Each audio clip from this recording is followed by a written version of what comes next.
एखाद्या आरोपीला सुनावण्यात आलेल्या फाशीच्या अंमलबजावणीत दिरंगाई होणं हे फाशीच्या शिक्षेला जन्मठेपेत बदलण्याचं कारण होऊ शकतं असा निर्वाळा सर्वोच्च न्यायालयानं दिला।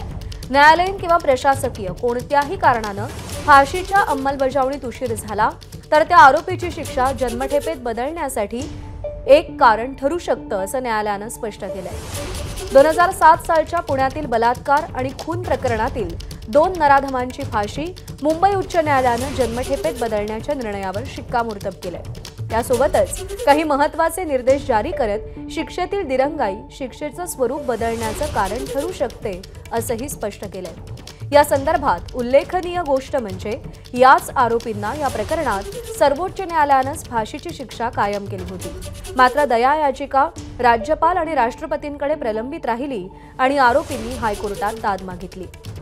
हायकोर्टानं त्यांची फाशी जन्मठेपेत बदलून दिली। राज्य सरकार त्याविरोधात सर्वोच्च न्यायालयात गेलं। काल आलेल्या निवाड्यात सर्वोच्च न्यायालयानं महाराष्ट्र सरकारची याचिका फेटाळत फाशी रद्द करण्याचा हायकोर्टाचा निर्णय कायम ठेवला आणि शिक्षेच्या अंमलबजावणीतील दिरंगाई टाळण्यासाठी काही दिशानिर्देशही जारी केले। एबीपी माझा, उघडा डोळे बघा नीट।